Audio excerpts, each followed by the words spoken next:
সূরা ফাতিহা বুকে হাত দিয়ে পড়লে 7 দিনে কি ফলাফল পাবেন জানলে আপনি অবাক হয়ে যাবেন। সূরাতুল ফাতিহা পারে না এমন কোনো মুসলমান নাই। আমরা প্রত্যেক নামাজের ভিতরে সূরা ফাতিহা পড়ি কি পড়ি না? এই সূরা ফাতিহার ভিতরে কিন্তু অনেক ফজিলত রয়েছে এবং সূরা ফাতিহা ছাড়া নামাজও হয় না। আপনি ফরজ নামাজ বলেন, সুন্নত বলেন, নফল বলেন, ওয়াজিব বলেন, সব নামাজেই কিন্তু সূরা ফাতিহা আছে না নাই? সূরা ফাতিহা ছাড়া নামাজ পরিপূর্ণ হয় না। এই সূরা ফাতিহাকে আরেকটি নাম আছে, এই সূরা ফাতিহাকে বলা হয় উম্মুল কোরআন, অর্থাৎ কোরআনের মা।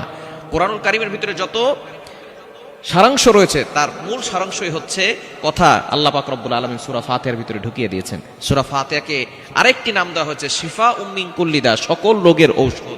আপনি এই সূরা ফাতিহার ভিতরে অনেক ফজিলত আছে।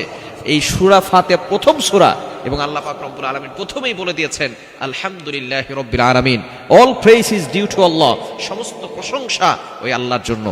আর রহমানির রহিম, he is the most merciful, তিনি হচ্ছেন দয়াময়, তিনি হচ্ছেন দয়ালু। এরপর আল্লাহ বলছেন মালিক ইয়াউমিদ্দিন, হি ইজ দ্য আল্লাহ পাক রব্বুল আলামিন, তিনি বিচার দিবসের মালিক। এই বিচার দিবস একদিন হবে, একদিন কায়েম হবে।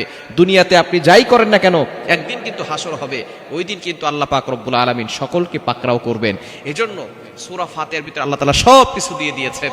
সূরা ফাতিহা এমন একটি সূরা যে সূরার ভিতরে আল্লাহ তাআলা শিফা দিয়েছেন। আপনি এই আমলটা যদি করতে পারেন 7 দিনের ভিতরে ভালো একটি ফলাফল পাবেন। আমলটি হচ্ছে আপনি যখন রাতের বেলা ঘুমাবেন 3 বার দুরূদ শরীফ পড়বেন, এরপরে 3 বার ইস্তেগফার পড়বেন।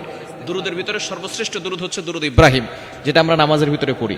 আল্লাহুম্মা সাল্লি আলা মুহাম্মাদ ওয়া আলা আলি মুহাম্মাদ কামা সাল্লাইতা আলা ইব্রাহিম ওয়া আলা আলি ইব্রাহিম ইন্নাকা হামিদুম মাজিদ। আল্লাহুম্মা বারিক আলা মুহাম্মাদ ওয়া আলা আলি মুহাম্মাদ কামা বারাকতা আলা ইব্রাহিম ওয়া আলা আলি ইব্রাহিম ইন্নাকা হামিদুম মাজিদ। এই দুরুদ ইব্রাহিম হচ্ছে যেটা নামাজের ভিতরে পড়ে সর্বশ্রেষ্ঠ দুরুদ।